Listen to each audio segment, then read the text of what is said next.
За сайн байцгаана уу та бүхэнд юун төрөнд энэ өдрийн мэндийг хүргье. Тэгээд бас чухал арга хэмжээнд дээр байгууллагын талаар за мөн салбартаа тэ шинэ медиа ер нь үүсгэн байгуулад ажиллахад ямар төрлийн бид нар бэрхшээлийг туулж гарч байгаа юм бэ гэдэг цаг үеийн хамааралтай одоо туулж байгаа бэрхшээлүүд ол дамжилтуудаас та бүхэнд багч гисэн хуваалцъя гэж бодсон юм. Тэгээ сайн хэлсэнчлэн манайх бол нээс төв дээр хамгийн анх үрээд засаж бий болсон ураг шалхыгээ төслөөс одоо эхлэлтэй ийм байгууллага байгаа. Тэгээд энэ зургийг би ягаад ч юм айгу харуулах дуртай эдийн тэр нэг хоёр хүн зурцсан. Тэгээ ийм одоо гараараа нэг юм муухан зурсан зурагнаас л юу манай байгууллага эхэлсэн гэж хэлж болно төлөвлөгөө нь. За тэгээд хамгийн анх бид нар бол хүчирхийлэлд өртсөн охтуудтай холбоотой кейсүүдийг тэр хүчирхийллийг хэрхэн яаж даван туулсан гэдэг талаар те илүү шийдэл тал руугаа юм ярьдаг байсан. Гэхдээ маш хүнд сэдвээр олон дахин яриад тахаар эргээд энийг мэдээлсний хойноос яг юу гарах вэ гэдэг үр дүн нь маш бага байдаг. Тухайн сэдвүүн хандлттай олон хүн үздэггүй. Гэхдээ үр дүн маш багатай байгаа зү. За тэгээд үүнээсээ улбаалаад явсаар байгаа зү. Хэрхэн яаж өрн энийг илүү одоо наривчилсан байдлаар үр дүнтэй байдлаар хийх вэ гэдэг одоо энэ зүйлийг ботсоор агаад манайх child дэмэн буюу хүүхдийн мэн сайт хүүхд ирэхээр дагнсан сайт болоод өргөцсөн юм аа. За сайт байгуулад хэвлэл мэдээллийн байгууллага болно гэд өргөжөөд ирэхээр зөвхөн дан ганц ярилцлагын подкаст хийхээс илүү өргөн хүрээний асуудлууд энд яригдах болсон. Тэгэхээр ямар чиглэлд юуг зорж ажиллах юм бэ гэдэг тэрийг тодорхойлох хэрэгтэй болсон. Тэгэхээр хүүхдийн эрхийн чиглэлээр гэж ярихаар зарим хүмүүс танаа хүүхдтэй холбоотой мэдээлэл хийд юм уу, хүүхдүүдэд зориулсан юм хийд юм уу гэдэг. Гэтэл уухта хүүхдэд тулгамдаад байгаа, хэлж чадахгүй байгаа, эсвэл өөрт нь тэр асуудал юм а гэдгийг ойлгохгүй байгаа тэр юмыг хүүхдийн хэлээр сонсоод тэрийг нь орчуулад томчуудад хүргэх өмнөөс нь томчуудынхөө энэ дүрмчин болохгүй байх хэрэгжихгүй байх шүү гэж хэлдэг тийм хэвлэл мэдээллийн байгууллага болохыг хүсэж зорьсон юм аа. Тэгээ энэний тулд бид нар жишээ нь хүүхдийн эрх гэдэг энэ ойлголтыг нийгэмд илүү яг одоо хөрсөн дээрээ буусан байдлаар ойлгуулах хэрэгтэй юм байна гэж тодорхойлсон. За асуудлын суур шалтгаан юу байгаа юм бэ гэдэг рүү өнгөсөн сэтгүүл зүй хийдэг болох хэрэгтэй байна гэдгийг бас олж харсан. За тэгээд хүүхдийн дуу хоолойг яг зөв байдлаар хүүхдийнхээ эрхийг давхар зөрчихгүй байдлаар хэрхэн яаж хүргэх юм бэ гэдэг энэ гурван үндсэн асуудал дээр анхаарах шаардлагатай байна гэж үзсэн юм. За манай хэвлэл мэдээллийн байгууллагын бодлогын төв сэдэв бол хүүхэд харин зорилттой үзэгч нь бол хүүхдийн асуудлыг шийдэж чадах тэр томчууд шийдвэр гаргагчид бодлого боловсруулагчид эдгээр хүмүүс гэж тодорхойлсон. За манай хэвлэл мэдээллийн байгууллагын ажиллах арга зүй бол ер нь бусад одоо олон төрлийн сэдв хамардаг хэвлэл мэдээллийн байгууллагаас арай өөр. Бид нэр төрийн бас байгууллагын одоо арга зүйтэйгээр тэгтээ хэвлэл мэдээллийн байгууллагын үүргээ гүйцэтгэж ажилладаг гэсэн. Тэгэхээр илүү одоо альва асуудал дээр те нөгөө хэвлэл мэдээллийн байгууллагын том зангаргаа ашиглаж юмыг хийх арга барил манад тохирдоггүй гэсэн үг. Ягаад тэгэхээр бид нар бол дөнгөж байгууллагатай жил гаруй хугацаанд болж байгаа харьцангуй нялх нарийн юм хэвлэл мэдээллийн байгууллага учраас альва асуудалд илүү уус сууртай, судалгаатай тэгээд мэдээлэлд гарцаагүй байдлаар шийдэхээс өөр аргагүй болох хэмжээнд мэдээлэхгүй л бол тухайн асуудлыг шийдэж чаддаггүй. Эргээд өөрсдөө дарамтанд ордог. Санхүүжилтийн их усроо хаалах юм эрсдлүүдийг туулаад жил болж байгаа гэсэн үг. За тэгээд ийм учраас бид нэр илүү ухаалаг байдлаар те тухайн асуудлыг сенсацлахгүй аливаалах шийдэл дээр тулгуурсан байдлаар амьд гарья гэдэг ийм үндсэн одоо манай ажиллах арга зүй зарчим байгаа юм аа. За тэгээд манайх бол хамгийн гол нь те тухайн асуудлыг үр дүн нь ямар байх юм бэ гэдгээ тооцчиж мэдээлэхгүй бол эргээд манай дээр ирэх одоо тэр дарамт юмнууд нь маш их байдаг. За жишээлх юм бол Бадмараг сургуулийн те одоо сурагчийг багшийнх нөхөр хүчирхийллийг завцсан асуудал гарсан. Тэгээ тэрэн дээр манайх түжээлж анх тухайн мэдээллийг гаргасан боловч яг эцэг нь хүртэл дуустал явж чадаагүй. Яагаад тэгэхээр манай дээр дарамтууд ирээдсэн тэр дарамтыг даах хэмжээнд манай хэвлэл мэдээллийн байгууллага бэхжиж чадаагүй байсан. Тийм учраас тухайн асуудлын юу юм бэ? Одоо шийдвэрлэх суур шалтгаан нь юу юм? Шийдвэрлэх арга зам нь юу юм гэдэг тэр талаас нь те энэ талаас нь явахаар бид нэр арай болохгүй байгаа гэдэг. Тэгвэл нөгөө талаас нь явъя гэдэг ийм арга барилаар ингэж үзэж байгаа гэсэн үг. За эдгээр асуудлуудыг хийхэд бол биднэрт мэдээж мөнгө хэрэгтэй те яаж одоо офисынхаа түрээсийг түлхүү, интернетээ түлхүү те ажиллаж байгаа зураглаачийнхаа цалинг түлхүү. Тэр хүмүүсийг бүгдийг нийгмийн сайн сайхны төлөө чи өнөөдөр бүтэн сар манад үнэгүй ажиллаа гэж би хэлж чадахгүй шүү дээ. Тэгэхээр яах нь зорилт нь тодорхой байсан ч гэсэн орлого олох юм ухаалаг загвартай байхгүй бол бас манад болохгүй гэдэг юм мэдээж ойлгомжтой. Тэгэхээр манайх өнөөдрийн байдлаар орлогын 5 их усүртэй. Тэгээд тогтвортой орлоготой болохын тулд юу хамгийн их саад болж ийнэ вэхээр хүүхдийн ажлыг ерөөсөө нийгмийн хариуцлагын хүрээнд хийдэг ажил гэдээ бүгдээрээ ойлгоцсон. Тэгээд нийгмийн хариуцлагын хүрээнд үн төлбөргүй хийдэг, нийгмийн харьцангуйд үн төлбөргүй хөтэлдэг, мэдээг нь үн төлбөргүй гаргах ёстой гэсэн ийм хандлагатай байгаад байдаг. Тэгээд энэс болоод манайх жишээ нь яг ийм зохих ёсоор нь одоо төлбөр мөнгөний төлөөд хүн ажилуулах энэ төр дээр ингээд асуудлууд тулгамддаг. За ямар орлогын их үүсрүүд байна вэ гэхээр мэдээж манайх төрийн байгууллагуудтай, хүүхдээр дагнасан байгууллагуудтай хамтардаг, иргэний нийгмийн байгууллагатай хамтардаг, хувийн байгууллага. За тэгээд мөн манайх одоо өнгөрсөн жил санаачилсан аяг кофений дэмжлэг гэдээ байгаа. Энэ нь болохоор нэг хүн сардаа манайхыг уншиж одоо хүлээн авч байгаа мэдээлэлтэй аяг кофе буюу 5,000 төгрөгийн хүсвэл жилийнхээ аяг кофеныхаа төлбөрийг зарим хүмүүс нь төрүүлээд явуулцдаг. Зарим нь бол өдөр тутмын гүйлгээндээ 5,000 төгрөг ч юм уу тааруулаад манайх руу шилжүүлдэг. Ийм загвартай манай нэг орлогын их усүр байна. За нөгөөх нь бид нэр байгууллагынхаа нэрийн бүтээгдэхүүн буюу за хамгийн анх хотын подкаст дээр бас туршиж исэн загварууд байгаа. Ингээд подкастэнд оролцсон хүүхдүүдийн хэлсэн одоо чухал онцлог үгүүдээр бид нэр ингээд мерч бүтээгдэхүүн, подолк, хүүдийн энэ төр гаргаад зардаг байсан. За одоо энэ жил болохоор бид нэр сар шинийн өмнө юу гаргасан? Календар гаргасан. Тэгээ тэрийг бас ингээд борлуулсан гэх мэтчлэнгээр. Тэгэхээр яг орлогын их усруу энэс олон төрлийн болгох хэрэгтэй. Гэхдээ нэг одоо их усрээс авж байгаа орлого нь илүү тогтвортой бөгөөд бас хэмжээг нь нэмэх юм одоо шаардлагууд байгаа. Гэхдээ суурийг нь бол яг зөв байдлаар тавихыг хичээгээд явж байгаамаа. Тэгээд аяг кофений дэмжлэгийн хувьд бол жишээ нь бид нар хүүхдийн төсвийг мөшгийгээд манайх шинэ цэс нээсэн. Тэгээд тэрэндээ жишээ нь хүүхдтэй холбоотой хамааралтай асуудлууд дээр яагаад тэр асуудал шийдэгдэхгүй вэ гэхээр ер нь орон нутгийн хэмжээнд дийлэнх нь төсөв мөнгөний ерөөсөө тавьж өгдөггүй. Төсөв тавих ёстой юм асуудал юм байна гэдгийг хандлагаар ерөөсөө ойлгодоггүй.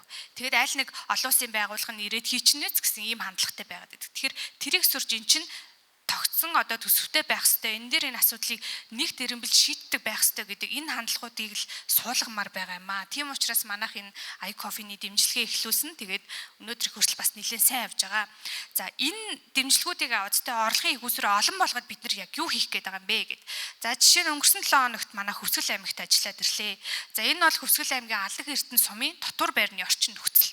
За одоо ингээд бүр халзарч урагдсан ийм ширээ сандал те шалан ингээд сайхан дэшээ салаад доороос нь шороо тоос бужигнаад за энэ ширээ бол бүр нэг эмтэлсэн ээвэн шиг юм байж байгаа сте те ийм орчин нөхцөл жишээ нь хүүхдүүд байна. За энэ бол галтгооныхын орчин нөхцөл.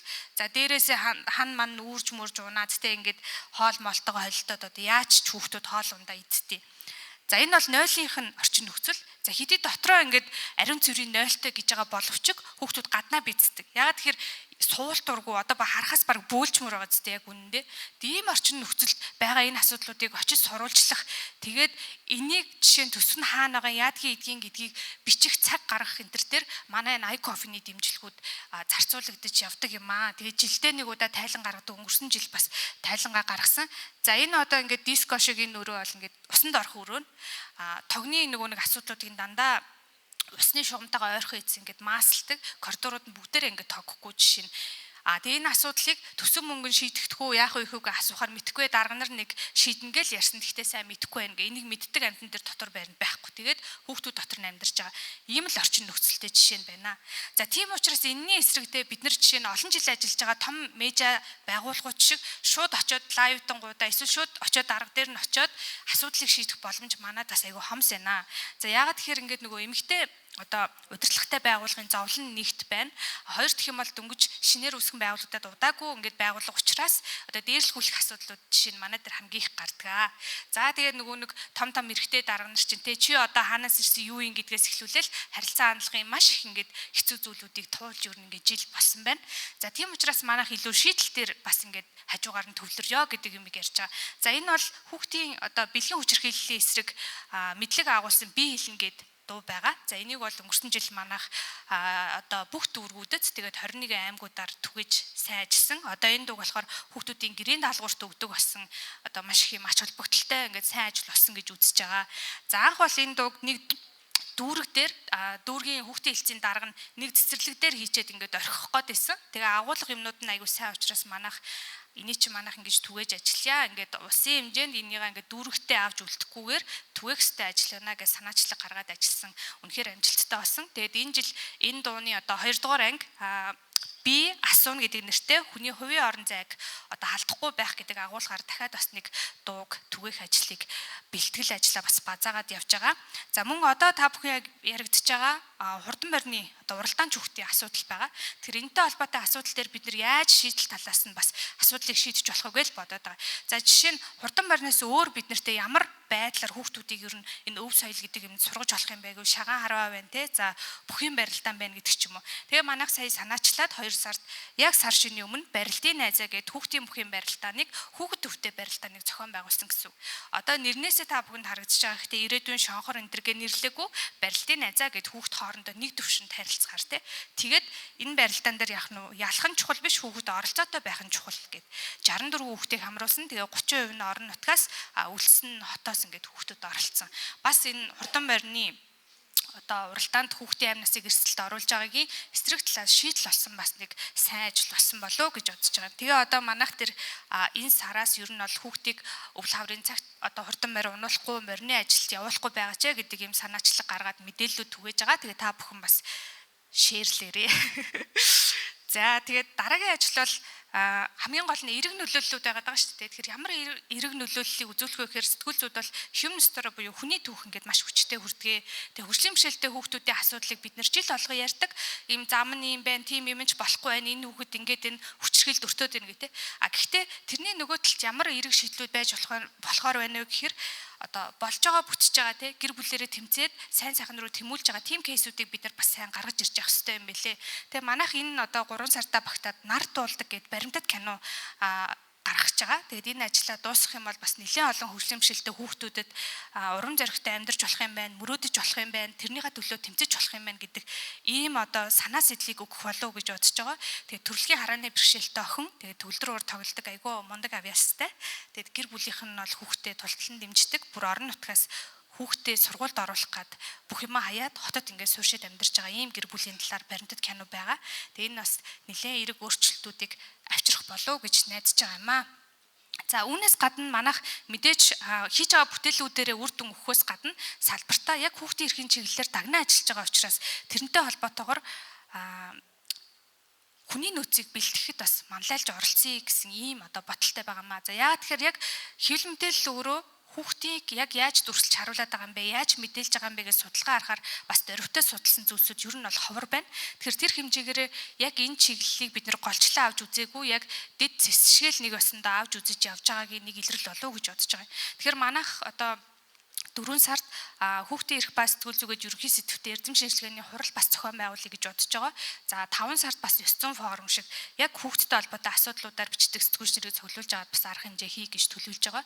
За тэгээд хамгийн гол нь хүний нөөц бэлтгэхэд асуудалтай байгаа юмнууд нь яагаад бид нар бэлтгэх ёстой байгаа юм бэ гэдэг дээр сэтгүүлчнэр сэтгэл хөдлөлтөө хүүхдийн ингээд чиглэлээр бэлтгээрээ хит ингээд автаад байдаг. Яг хөө ингээд мэдээж хэцүүтэй жоох хүүхд хүчээд байдаг ингээд ийм юм болчоод байдаг. Гэтэл бид нар тэрийг дандаа 3 дахь өнцгөөс харж ямар нэгэн өөртөө нөлөөлөхгүйгээр тухайн мэдээллийг бэлтгэх шаардлагатай байгаад байдаг. Тэгэхгүй бол одоо сүүлийн үед хандивын асуудлууд маш их гарч байна. Манайх руу одоо жишээ нь ингээд залгаж штэ манай аав ээж хоёр ингээд нас барцаа. Тэгээ ах эгч нартайгаа ярьсан чинь намайг ингээд хандихгүй гинэ гэд. Тэгээ одоо тэр тохиолдолд жишээ нь манайх яах вэ гэд маш ингээд хэцүү байдалд ингээд орж байгаа. Тэгээ тэрний хандивд цуглуулад бэлдэж өгснөөрөө дараагийн үр дүн нь юу юм бэ гэхээр манай нөгөө тодорхойлсон эрхэм зорилгоос холтчод байгаа байхгүй нөгөө тал руугаа. Тэгэхээр бид нэр тэрийг боломжгүй байна гэд буцаахаас өөр аргагүй болж байгаа. За тэгээ хандлтын төлөө хүүхдийг ашиглаад байна. За хуучин мэдээнүүд те янз бүрийн юмнууд дээр ингээд пэйж хөгжүүлэлтэн дээр тэр ашигладаг. Тэгээ эргээд гарах үр дүн нь юу юм гэхээр хүүхдтэй холбоотой сэдв хуучрал нэг юм байж лээд ингээд орхичдаг ч юм уу те. За тэгээд тухайн мэдэн дээр гарсан хүүхдийнхээ ирээдүйг ерөөсөө бодолцож үзэхгүй байна. Тусгайлан одоо редакцууд те хүнээ бас тогтмол мэрэгшүүлэх хэрэгтэй байна. Манай мэдээнийхэн чинь жишээ нь одоо айгүй хурдан ингээд сэлгэгдэл шин хүмүүс ингээд гардаг штэ. Тэр тоолонд нь яг хүүхдийн эрхийн чиглэлээр эсвэл хүчирхийллийн чиглэлээр ч юм уу тодорхой чиглэлүүд дээр мэрэгшүүлэх шаардлагатай байна гэж харж байна. Тэгэхгүй болохоор тухайн хүний хувь хүний ёс зүй моралд ингээд найдад хандаад үлсчихээр тэрнтэй холбоотой асуудлууд ингээд тухайн редакц дээр маш их гарч байгаа харагдаад байгаа маа. За тэгээ сая хэлсэнчлэн чиглэлсэн судалгаа бас хомс байна те. За тэгээд энэ бүхнийг ингээд харж үзснийхаа үндсэн дээр манайх дэрэгдээ хүүхдийн эрхийн сэтгүүлчид гээд клуб байгуулсан. 30 орчим хэвлэл мэдээллийн байгууллагын сэтгүүлчнэр одоогоор хамрагдсан байгаа. Тэгээ эхний уулзалтаа бид нэр үеийнгийн дээрлэгэлттэй холбоотой асуудлаар салбарын мэрэгчлэтнүүдийн үгийг сонсъё. Ер нь яг ямар асуудал байгаа юм те тулахтай хүмүүсээс юм сонсъё гэдэг ингээд нүүбтэр бас хийсэн байгаа. За тэгээ манайх өмнө бас нестийн төслийн хүрээнд хүүхдийн эрхийг зөрчихгүй байх гэх гарын авлага боловсруулж исэн. Тэгээд энэ гарын авлагаа жил болгон ер нь бол сайжруулад дараагийн хувилбарыг гаргаж явъя гэж бодож байгаа. За энэ дээр яг ерөнхий нэг асуултаа яаж асуух уу гэдэг ч юм уу те тиймэрхүү байдлаар л юмнуудаа оруулсан байгаа юм. За тэгээ эцэст нь хэлэхэд бол те хүүхдийн эдлэх хэрэгтэй амд таны хүлээх үүрэг дагалддаг гэдгийг салбар бүрийнх нь бас хэлмээр байна. Баярлалаа.